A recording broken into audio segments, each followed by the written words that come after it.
शांति। सुनते हैं प्यारे बाबा के 2 अप्रैल के साकार मधुर महावाक्य।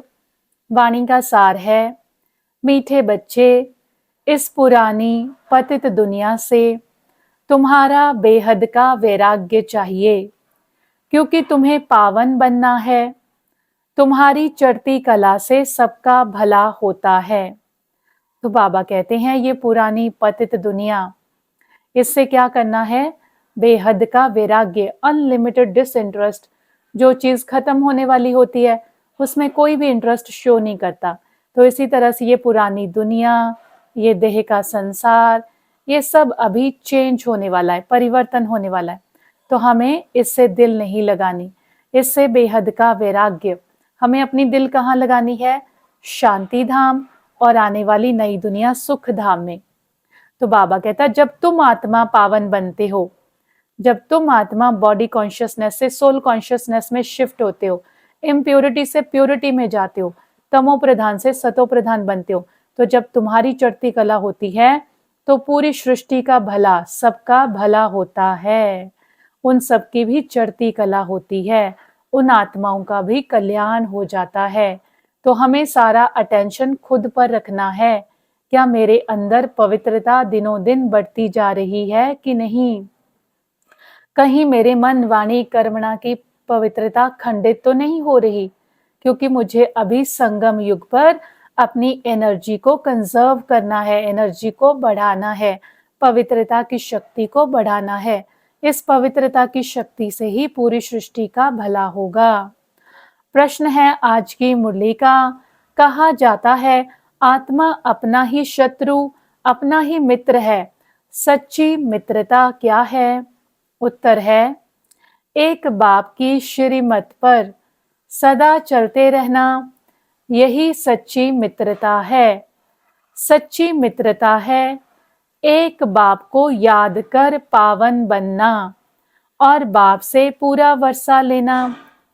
यह मित्रता करने की युक्ति बाप ही बतलाते हैं। संगम युग पर ही आत्मा अपना मित्र बनती है।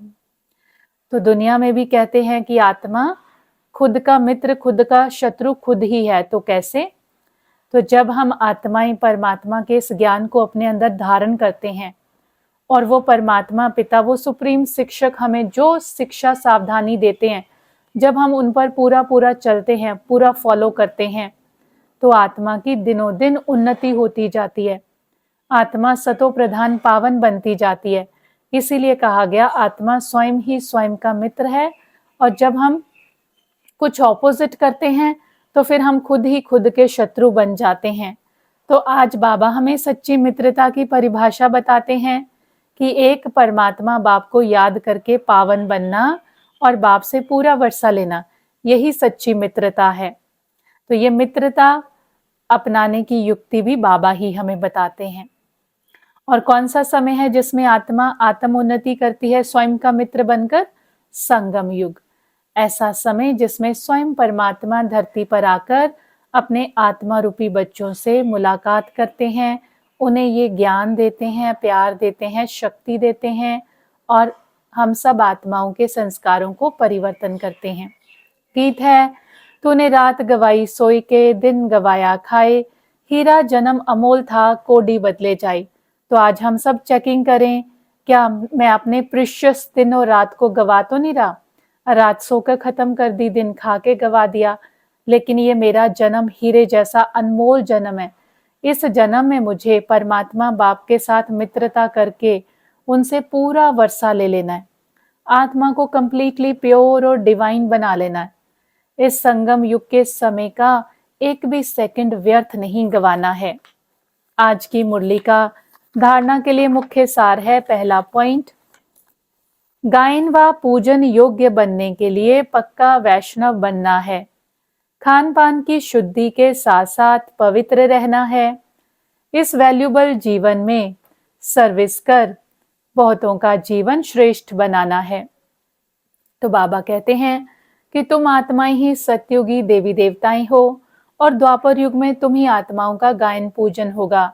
तुम्हारे ऊंचे ऊंचे मंदिर बनेंगे और भक्त जन आपका गायन भी करेंगे, पूजन भी करेंगे। परंतु उसके लिए मुझे पक्का वैष्णव बनना है। बाहर से शुद्ध अन्न, बाहर की भी शुद्धि, शारीरिक फिजिकल शुद्धि, अन्न की शुद्धि और अंदर मन की भी शुद्धि, आंतरिक आत्मा की भी शुद्धि। इसीलिए इस वैल्यूबल जीवन में हमें, हीरे तुल्य जीवन में हमें दूसरी आत्माओं की सेवा भी करनी है। दूसरा पॉइंट, बाप के साथ ऐसा योग रखना है जो आत्मा की लाइट बढ़ती जाए। परमात्मा बाप, इतनी पवित्र शक्ति जिसकी ऊर्जा सदा कांस्टेंट रहती है, उस पवित्र शक्ति के साथ अपने मन बुद्धि का योग लगाकर अपनी आत्मा की लाइट को बढ़ाना है। कोई भी विकर्म करके लाइट को कम नहीं करना। जब कोई गलती करते हैं, जब कोई पाप हो जाते हैं हमसे, तो उससे आत्मा की लाइट कम हो जाती है, क्योंकि आत्मा के ऊपर पाप कर्म का दाग लग जाता है। ये सावधानी रखनी, ध्यान देना है कि मेरे से कोई भी उल्टा कर्म ना हो। अपने साथ मित्रता करनी है, अपना ही मित्र बनना है। वरदान है आज की वाणी का, स्वस्थिति की सीट पर स्थित रह, परिस्थितियों पर विजय प्राप्त करने वाले मास्टर रचता भव। विश्लेषण है, कोई भी परिस्थिति प्रकृति द्वारा आती है, इसीलिए परिस्थिति रचना है, और स्वस्थिति वाला रचयिता है। मैं आत्मा रचयिता, क्रिएटर हूं। परिस्थिति क्या है? रचना है, क्रिएशन है। मास्टर रचता व मास्टर सर्वशक्तिवान कभी हार नहीं खा सकते, असंभव है। अगर कोई अपनी सीट छोड़ते हैं तो हार होती है। सीट छोड़ना अर्थात शक्तिहीन बनना। सीट के आधार पर शक्तियां स्वतः आती हैं। जो सीट से नीचे आ जाते हैं उन्हें माया की धूल लग जाती है। बाप दादा के लाडले मर जीवा जन्मधारी ब्राह्मण कभी देह अभिमान की मिट्टी में खेल नहीं सकते। तो आज बाबा हमें माया को जीतने की युक्ति बताते हैं, हमें याद दिलाते हैं, बच्चे तुम कौन हो? तुम मास्टर सर्वशक्तिवान आत्मा हो। तो उस मास्टर सर्वशक्तिवान आत्मा कभी भी किसी परिस्थिति से हार नहीं खा सकती, क्योंकि परिस्थितियां क्या हैं? क्रिएशन है। वो हमारी क्रिएशन है, रचना है। और मैं कौन? मैं क्रिएटर हूं। तो परिस्थितियों से हार खाना मास्टर सर्वशक्तिवान आत्मा के लिए असंभव। तो परिस्थितियां कब हमें हार खिलाती हैं? जब हम अपनी स्वस्थिति की सीट से नीचे उतर आते हैं। तो क्या हो जाता है? आत्मा कमजोर बन जाती है। जब हमारे मन की सोच छोटी होती है तो बात बड़ी हो जाती है, प्रॉब्लम बड़ी लगने लग जाती है। लेकिन जब मन के अंदर शक्ति बहुत होती है तो वही बातें छोटी लगने लग जाती हैं। तो बातों का, परिस्थितियों का, प्रॉब्लम्स का कोई साइज नहीं होता। इन सब का साइज मेरे मन की स्थिति, स्वस्थिति पर आधारित होता है। अगर स्वस्थिति शक्तिशाली तो परिस्थिति कुछ भी नहीं। परंतु अगर स्वस्थिति अर्थात आत्मा कमजोर तो छोटी सी बात भी पहाड़ जैसा लगती है।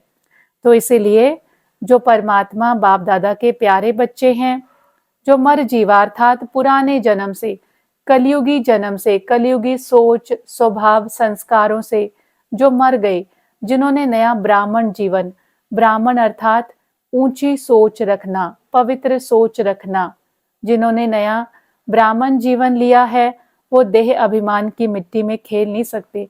वो कभी भी बॉडी कॉन्शियसनेस की स्मृति में नहीं जाते। देह के संबंध, पदार्थ, इन सब चीजों में नहीं जाते। वो सदा ही ऊंची सोच में रहते हैं, स्वस्थिति को श्रेष्ठ रखते हैं और परिस्थिति उनके सामने कुछ भी नहीं। स्लोगन है, दृढ़ता कड़े संस्कारों को भी मोम की तरह पिघलाकर खत्म कर देती है। दृढ़ता की शक्ति, अगर हमने कोई भी डिटर्मिन्ड थॉट क्रिएट कर लिया कि मुझे ऐसे करना है, मुझे अपनी इस आदत को चेंज करना है, तो वो पुराने संस्कार मोम की तरह पिघलकर खत्म हो जाएंगे।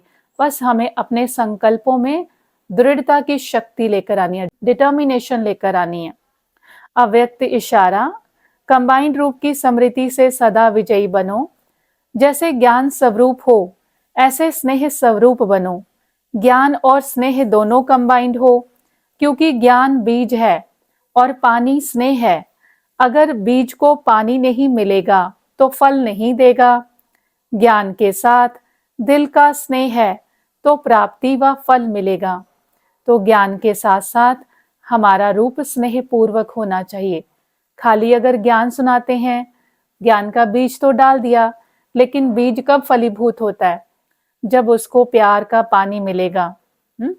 तो हर आत्मा को स्नेह का पानी भी देना है, तो फिर वो ज्ञान का बीज फलीभूत होगा। प्यारे बाबा का बहुत बहुत शुक्रिया। ओम शांति।